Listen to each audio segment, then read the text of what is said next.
So we're going to start right with the first part of the chapter, which has a lot of the review from last week, as well as some of your questions. And we're going to focus on the first 10 pages or so, okay, which is pretty much all the structures. The dorsal views, the cephalons that they went over, we'll make sure that we'll try to consolidate that information, okay, and then we're going to go into the individual conversations. So, first part, I want you to take a minute and think about the following. One, just quickly review the information from last week, whether it is the mitten exercise, whether it is any questions that you might have had that were unanswered, okay? And then jot down one question. Write down one question that was unanswered, perhaps from the chapter or from last week.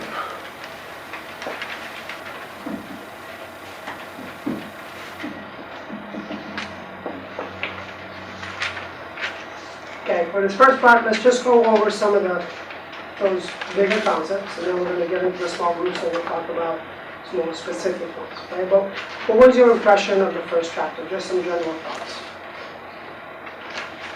I appreciate that it was very like, this is what it is, and this is the definition, and what it's like, what different parts of the brain are associated with what.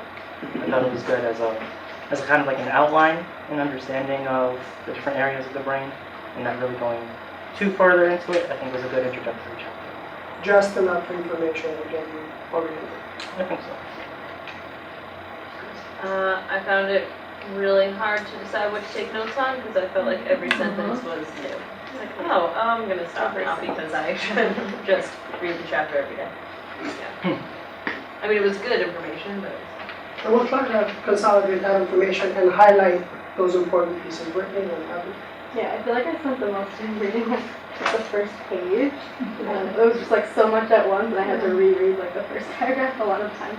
So I don't know. It was hard to sort of get into, but then it started to make sense, I guess. But How many had that kind of feeling of where do I focus? So we had a little bit of a range here, right, from sequential and structured and giving you definitions to information was kind of overwhelming and it was hard to know where to focus. Okay. Yeah, I mean, similar to what they were saying, I just, we learned all these different structures in the first class, and then they were naming even more, and just like the number of vocab words kind of was like, I didn't know what of this is important and what of it is like incidental.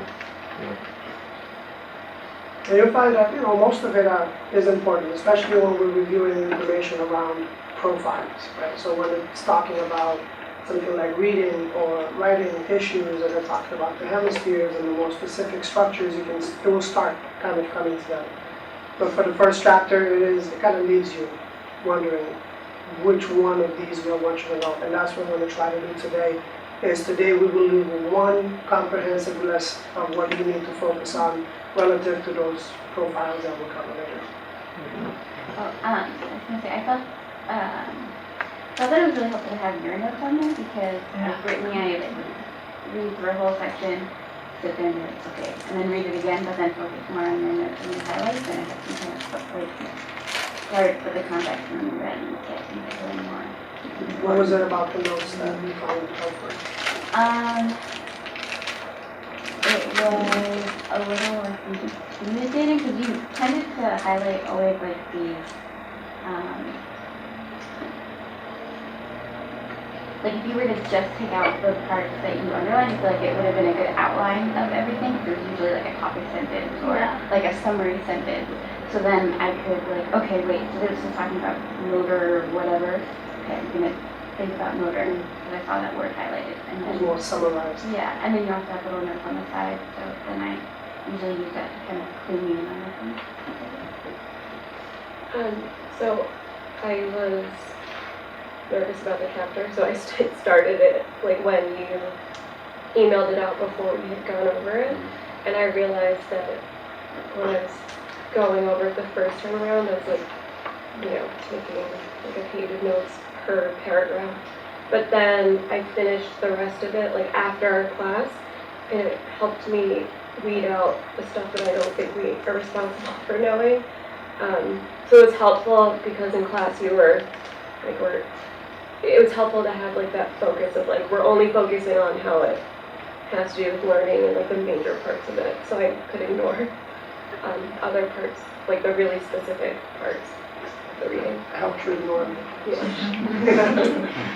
That raises a really important question, which is, now you still have several chapters to read throughout the semester. How are you going to approach reading the chapters and combining it with the PowerPoint? What are some helpful hints that you might give yourself now or each other now? Well, I actually learned that a lot of the stuff that was in the chapter we did, so instead of like taking separate notes, I like added to my PowerPoint, which just helps me more visually, but that was just helpful. So instead of taking notes on a separate sheet? or Yeah, like I took with some, the but most of PowerPoint? it I just added to the PowerPoint. Chris and I were discussing how we think it would be helpful to create like a big poster of the brain and just start mapping areas once we like learn where they are. So like after last class and after this reading, we were thinking of like just doing that, like putting it in our living room or something, just so that we could like, oh, like this is where like this is. So Throwing darts at the board, you know, kind of like what. Come on, Just just like- aim for the temple. Create a whole dark game out of that. that'd be fun. I can see a market for that. Other thoughts? So yeah, like Colin, I was kind of like, okay, I'm gonna start this as soon as he sends it out because it's a lot of information. And I read through it and was kind of like, okay. And after our class though, I felt like it probably makes the most sense to like lightly skim, for me at least, because I can get overwhelmed when there's a lot of dense material, and then I almost just don't even want to do it because I'm like, what do I take notes on, what's important? So I feel like if you lightly skim it before class, get an idea of what it's about, and then after class, like I went over it again a little bit and sort of just read over the areas that I was still confused about after class, and used it more as a way to like structure my own investigation of it, so like whatever I didn't take from class, like whether it be, I was looking at Brittany's notes the whole time, like wait, what's it, mesencephalon? And so like I knew where to go back to look to find it, and I thought that was helpful. You're kind of getting into an issue of memory. What's some of the best ways to actually improve and learn something? These are some of those strategies. So here's a quick question to you. When you're first reading a chapter, is that the time to try to bring all the information into your long-term memory? Right. You're talking about skimming it, kind of familiarizing yourself with some of those major concepts and terms, and maybe keeping it in a short-term memory so that when it shows up in class, you kind of piece it together a little bit, then go back and rehearse it some more, and hopefully get it into the long-term reserve. So, a couple of more suggestions that you have found helpful? I think it was at least helpful for me to like have some basic vocabulary after class, because you were reading it and it's like anterior, lateral, temporal, lobe thing, and it's like I couldn't keep it straight, and so just getting that fluency down, like whoever last class said that it's like learning another language, it really is. It becomes a lot easier to read once you have some basic vocabulary to know what they're talking about. And it went a lot easier the second time because I did read a bunch of it before first class and I didn't know what they were talking about. To learn that language, Yeah. to rehearse it and practice it and use it. Yeah. Both of you at the same time, go ahead.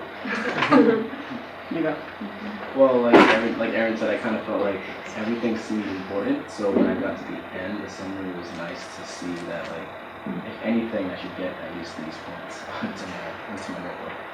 So I think that's good. Rely on a summary to kind of give you a gist of what you Yeah, like the must-haves, you know. Yeah.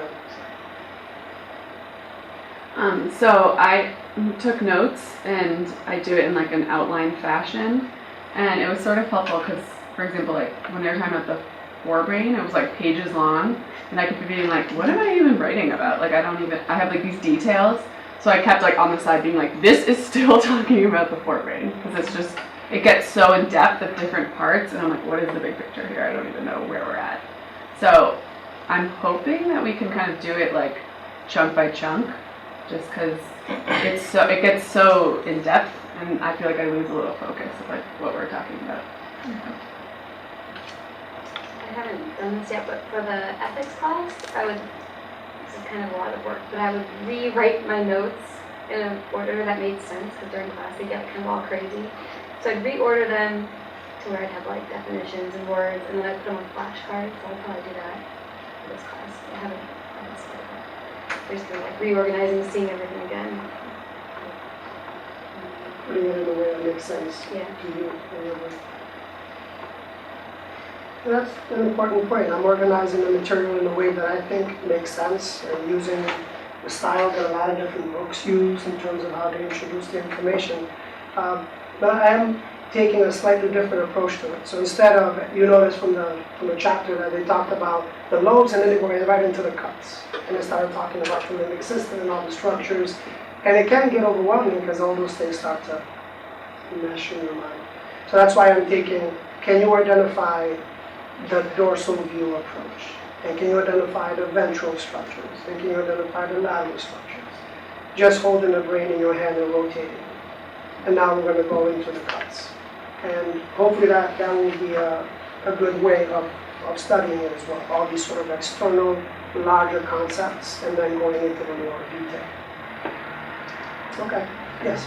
Is there like I don't know where we find it, but maybe like online that it's like rotates so you can, instead of just like a, like a 3D model? like a 3D rotation, so it's like, oh, that's There are some, and I found some in the past, and then you go back to the link and they no longer exist. And actually one of the slides I have an app that has just been created. Right? It's called Brain Tutor 3D. So if you have a smartphone, you can download that. It doesn't have a whole lot of the rotations, but if you go on to your smartphone, you'll find a lot of apps that even have some that rotate. Yes. I have a question about the mitten thing. Mhm. Is that like just the left half of the brain, or does that like does your sensory cortex go like all the way through the right All side? the way to the other side. Okay, gotcha. In terms of So there's no mitten for the other side, it's just the same. Right, it's the same. There's no mitten for the other side. The only difference here is some of the structures that we know tend to be mainly on the left hemisphere, like what are the structures? What is that? Broca's area, Wernicke's area, right? But in terms of the exner region, it is on both sides. All these structures are there, but some of the functionalities will be different depending on the hemisphere. That's a good question. So you just have to really learn one side of the mitten, and then you can put in the other side. Although we know that functionally, the brain hemispheres are asymmetrical in a lot of ways. So, but they move millimeters. Not enough to notice the difference. Okay, so when you are reading through the chapter, just try to keep in mind these things, like, what's clear, what's unclear. Make note of the things that are clear, okay? And things that aren't clear, bring those questions, email me questions. I don't know if you guys have a Facebook or a Yahoo groups or anything where you can actually just email one person, goes to everyone. If you want to include me in that, I would love to read how you guys are responding to each other. And if I have something to contribute, I will. So if you want to invite me into that group, let me know. And again, as we go through these lectures, just try to think about what's the big picture, and I'll try to give you that list. But don't let it throw you off when you're reading a profile, or when we get into the reading issues and writing issues, and you see a new term. Don't let it throw you off too much, because you can actually use the knowledge that you have to start breaking it through by understanding things like the superior, medial, inferior, the dorsal and the lateral and ventral, because you'll tend to use some of those combinations like ventral medial or dorsal lateral or something like that. Just try to use the knowledge that you're getting now to break it down for yourself, okay? So now we're going to go into 4 different groups, okay? You can just pair yourself up however you want, and we're going to have 4 different areas. If you want, you can bring up your chapter or just try to recall on some of these major areas. There were lots of information, but there were these 4 little sections on the prenatal brain growth, which is on page 10, brain cells and brain maturation, plasticity, and sex differences in brain morphology. And when we get into these groups, I would like for you to discuss each one of these questions in the small groups, and then we'll come back out and we'll report out, and we'll have more of a discussion about that. Okay, they're very short paragraphs, all right? So that's really the area we want to start focusing on, because we're not getting into the approaches of studying the brain just yet. That's part of next week when we talk about the neurons and electrical impulses, etc. Right? So let's just make these small groups. You can even just group like that, group like that. You guys are right here, you can group like that. Perfect. Yeah, I have. Okay? Does anyone can have a copy of? We'll be group one. It was making these things that were, like, there were like structures that were larger, and there were like different specializations that like males might not see, but then somewhere like organizations that Okay, I so need to be debated, that's all and like even though self. some Is there anything structures were about larger, it didn't actually even matter when it came to actual cognitive function. Change of function. So like so I they're think different. it just said just do the So it seems paragraph. like there are physical differences, but potentially not functional differences. Yes, that's what I got. Yeah, I Because remember. there's also Or- like, oh, sorry. I was gonna say, I remember. Or do we do I it? remember, yeah, I remember hearing about that in like an undergrad class or something. I was like, oh, that's interesting. Like, I wonder what the reason for that is. But at the same time, it doesn't have any much differences. Structure doesn't correlate with function. So bigger the cortex is not going to mean that you're like better at planning than someone necessarily. But at the same time, there are like studies that show that, let's say, men are good at visual rotation, whereas women are better at something with other visual. So like different abilities, but I think the takeaway is there's no like male brain versus female brain. That's like a neural thing. Other than that, but I mean, that could also be just because, you know, because of the levels inside anyway. So right, maybe the brain there's 3 to 4% of our bodies. Yeah. So I guess You know, it's communicate messages and most important that And when they're little, they're called neuroblasts or glioblasts, and then they Alright, should we just like type this up? mature. Let's just do it. how neurons. Right. It's It's like more of a neural. Yeah, right. Someone spelled. But in you We go dendrocytes. What's the price? yes. Okay. Where's that? Let's just start. Let's just start it. Neurons. Like extracurricular. From neurons to glial. Males have not a good brain matter. There's 2 types of cells. Neurons and glial cells. Neurons communicate messages. Or generate echoes. No, okay, neurons. Glial cells Wait, neurons what? communicate with messages. Glial cells are not yeah, like in the structure. Earlier, Extra. like it forms, there's like extra. Yeah, and that corpus callosum thing means that people have Yeah. Just rated extra greater heavy. communication. They're like They're facilitating better. Development. Thing and all this. Okay. But I thought there was something where it sounded like it's just Like all the really and all the glial cells, cells. Yes. Higher order cognitive functioning is actually similar to males and females. All the guys Alright, astrocytes. Harder Largest type of glial cell. Oh, no, no. Provide the support. It's like the Yeah, we're supposed to. So like astrocytes provide chemicals that neurons communicate and the oligodendrocytes Produce chemicals that that neurons communicate with each other. They work like So what did it mention in regards to plasticity and injury? or the other type, the I'm just gonna do sorry. they But so, like, they form I'm not sure much surprised me in like this chapter. Yeah. which like protect over neurons. Protect. It's like a like Myelin Some myelin sheath. Yeah. Axon. your brain. protects the cell. I mean, protects the. Yeah, and I think it also makes it just like makes the messages That's something. transmit faster. Yeah, which is Stuff that Books that actually. Yeah. Okay. Little baby.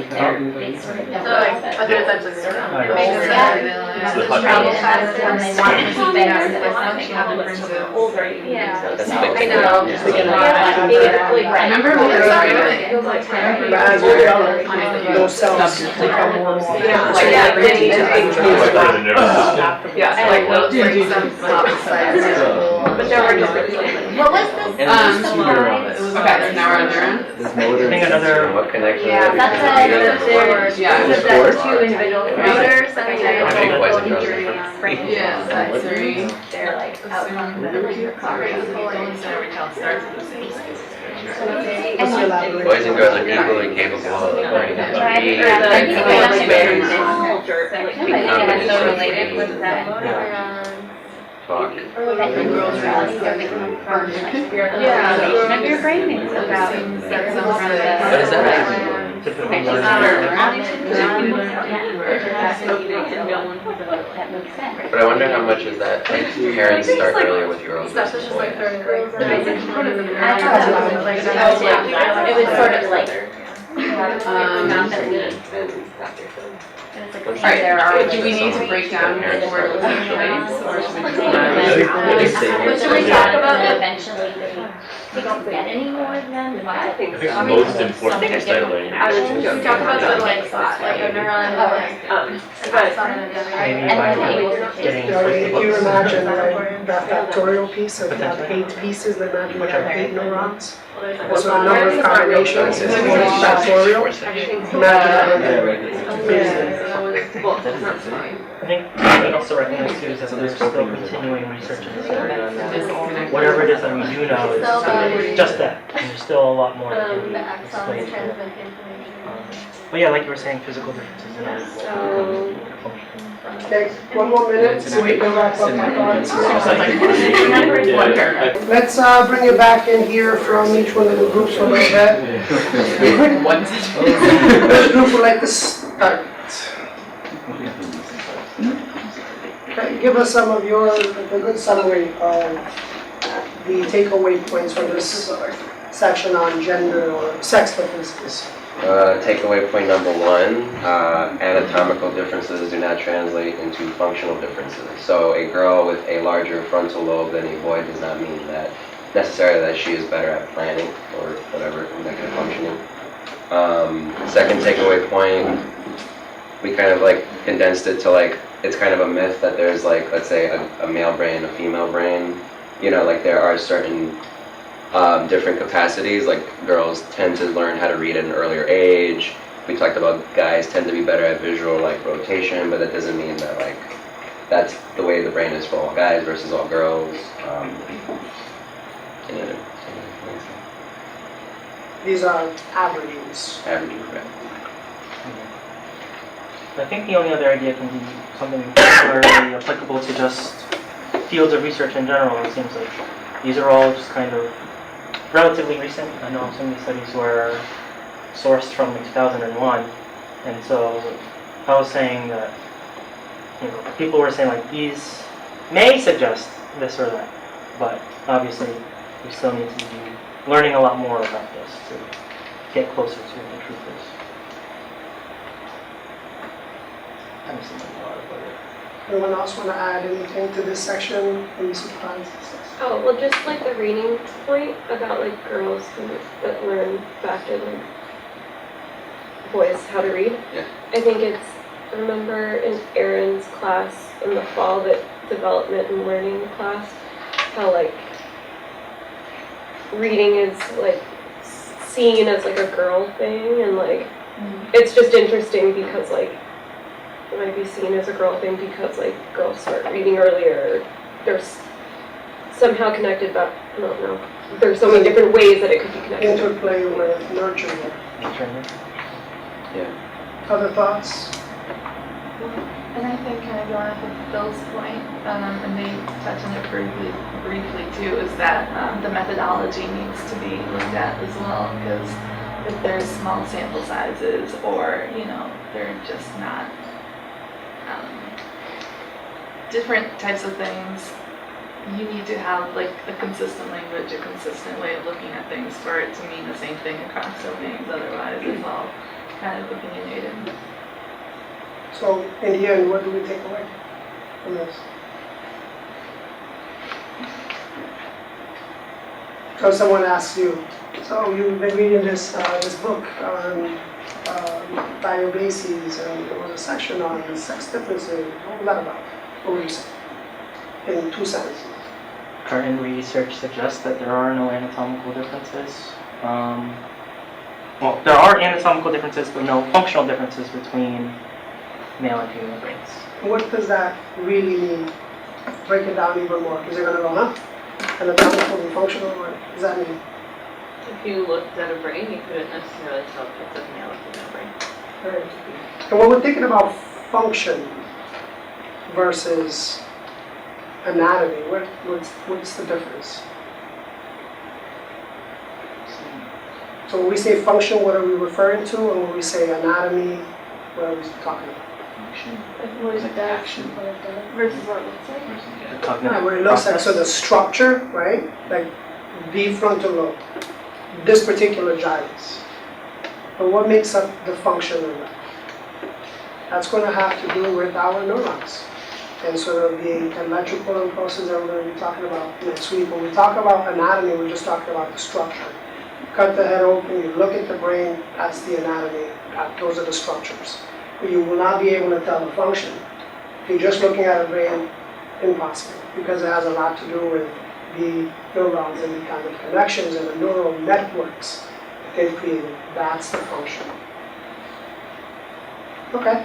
Yes. I was only going to add one more thing about the third question in terms of like schools. I guess like, you know, you shouldn't assume that, let's say, boys are worse at reading or girls are worse at math, or, you know, like one gender has like a better capacity, I guess, or like they both have equal capacity to learn different things. So kind of understanding that takeaway, like size does not correlate with function, just kind of helps inform like parents about that too in a way, sort of, and teachers. This is supposed to be concrete science, right? And when articles come out that say, you know, this brain's bigger than that brain, and females' brains tend to be this way versus that way, we are then taxed with the responsibility of educating what that really means, because it can carry a lot of stereotypes as a result. For example, anatomically, what does it say about the corpus callosum in female versus males? Females have a larger corpus. And what is the corpus callosum usually related to? Interconnections between the two, and it does span. If you have a larger corpus callosum, it means the sheet is longer and it goes more into the limbic system, which has a lot to do with the emotion. And then some people will just make that assumption. Well, that might mean and explain why females are more emotional. And it seems almost rational. And that's where we have to step in and be able to educate about what those things really mean. It could mean, it might imply that. Okay, excellent piece, because that's something that interacts with our schools a lot. All right, next group. How about we take it to the beginning then with the prenatal growth and then go up into plasticity. One of the main things is that there is a lot of brain development starting with the ventricles and the spinal cord in the first trimester. So we were kind of surprised just how much development occurs in those first 3 months. And then same with, like the, how many synaptic connections there are that occur. So it's just like a really important part of brain development. I think, like within 2 weeks of gestation, like your brain, infants' brains have developed a neural plate. So like just in 2 weeks from sperm and egg. And how long does it take for it to make some of those serious connections? How long does it take? Wait, Yeah, within 5 months, yeah, you have, your brain is formed by 7 months, I think it said too, that you have most of like your sensory parts of your brain have been formed too, so you can like, experience things at 7 months in the belly. When we're talking about those synaptic connections in the neurons, we're talking about functionality. And as well as structure, because the brain has a certain pattern for how it develops.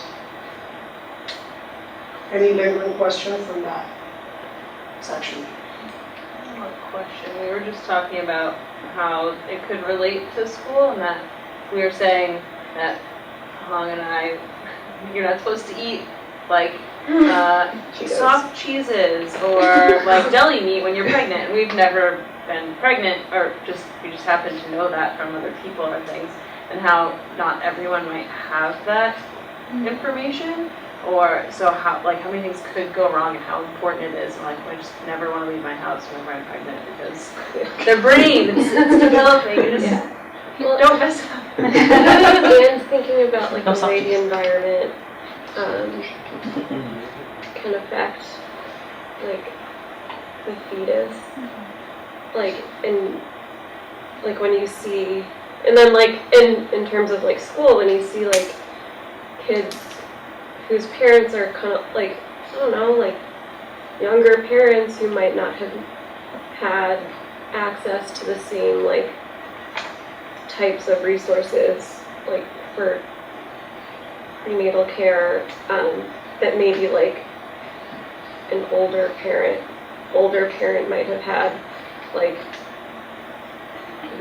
that access to resources can affect the baby. But it's not necessarily their fault. It's like a number of different reasons, but it's like, yeah.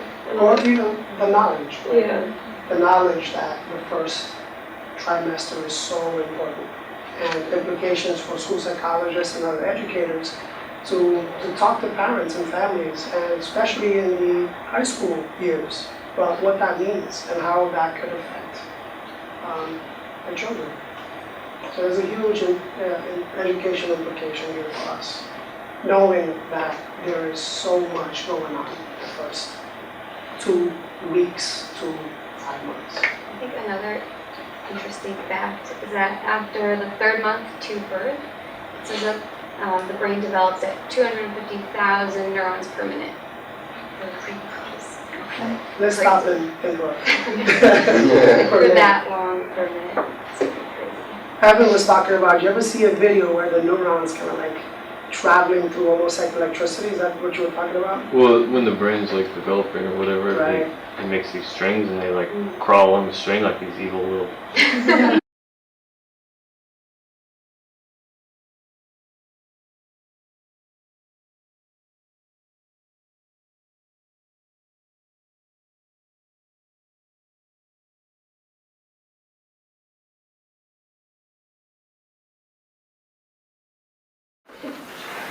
So let's start with the group that had to pass the object around.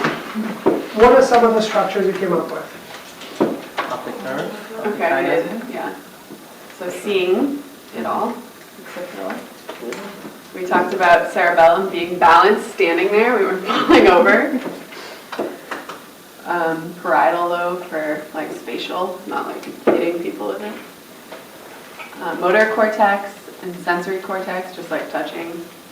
And then we were figuring out why we all used the right hand. I'm wondering, something to do with left side of the brain, or we don't know. Right hand dominant. Yeah, just dominant. Except Evan is left hand dominant. But he says you do everything else with your. Yeah, I was just right with my left hand. I don't know anything else with it. Oh, okay. You guys have any questions about them?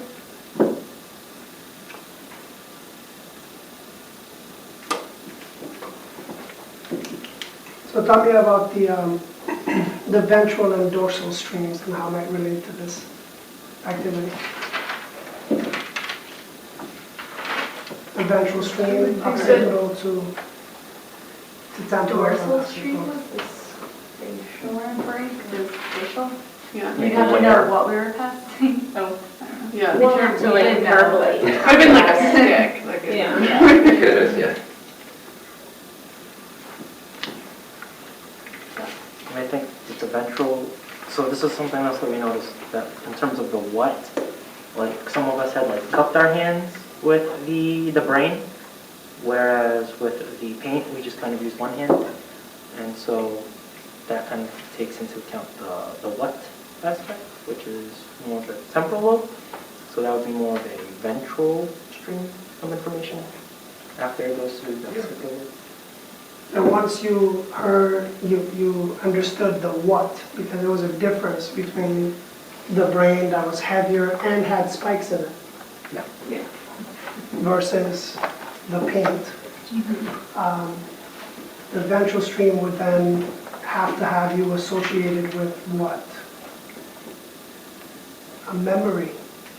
I grabbed it with one hand and it sort of fell apart, so the next time I had to. And what's involved there?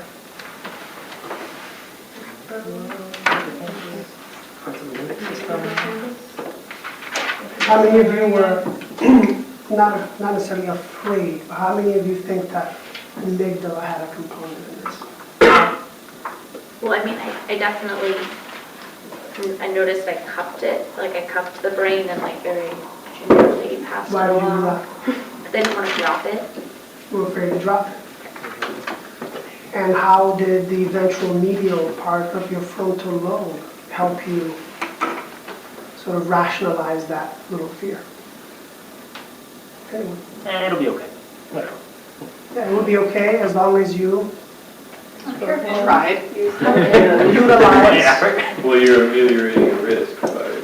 Right, so don't worry, not a big deal, right? Don't be so worried about it, you're not going to drop it, because we know that for this particular kind of object, it might be better to cup it so it's on your hand and the chances of it falling is, yeah, so calm down, not a big deal. Did anyone here feel like they were anxious as a result?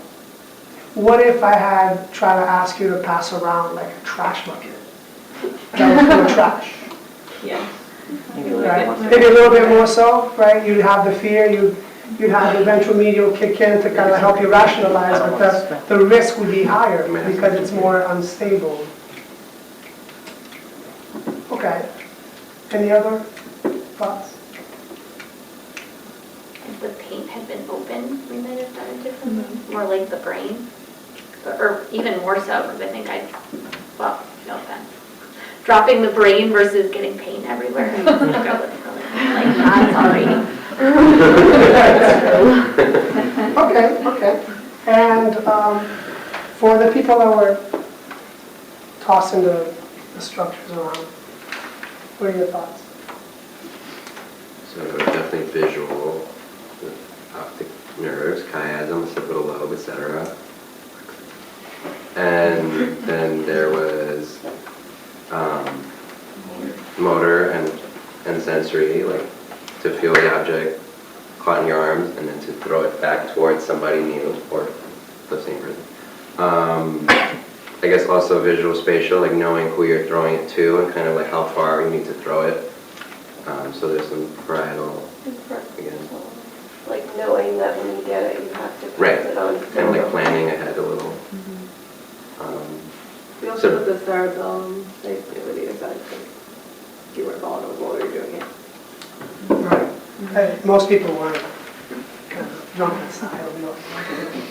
And so we also said like the Broca's region and the Wernicke's region, even though like sometimes we were talking, but like, does that count when you know like when you're doing like internal dialogue, like, oh, I had to catch it and now I have to throw it? Does that still count as using those? Your Broca's area would still be activated, yes. And your Wernicke's were activated because you had to follow some kind of instruction. You had to hear what we were trying to do and you had to try to replicate it in some way. Your hippocampus was activated because there was some short-term memory here in this process in order for you to remember the directions. Anytime that you have the hippocampus activated, you obviously going to associate that with the hypothalamus. It's an automatic thing because the fornix is there, it's connected. Amygdala was there too because you formed some kind of an impression of the whole exercise. So starting at the very beginning, right? Here we have an object, occipital lobe, we're seeing it, parietal lobe, temporal lobe because you're listening, and you guys were even encouraging each other. No, no, no, do it like that. No, no, it's my turn. No, no, no, throw it over here. And you guys were, it's to show how, for one little activity, pretty much all parts of your brain are working. Even the reticular formation, for some of you, the moment the person was about to throw it to you, there was like, I think you made the case for that, right? You were like, do I run away or do I just go ahead and grab it? Or what if somebody throws it just a little bit ahead of you, a little bit over to it? Sometimes it's in making that decision, do I let it drop? Or do I go and dive for it? Ventral stream, dorsal stream, pretty much all of the subcortical regions. What about the corpus callosum?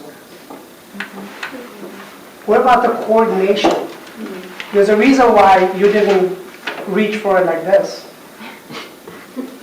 right? Your hands coordinated and communicated with each other to meet in the exact same place. That is totally corpus callosum. What else?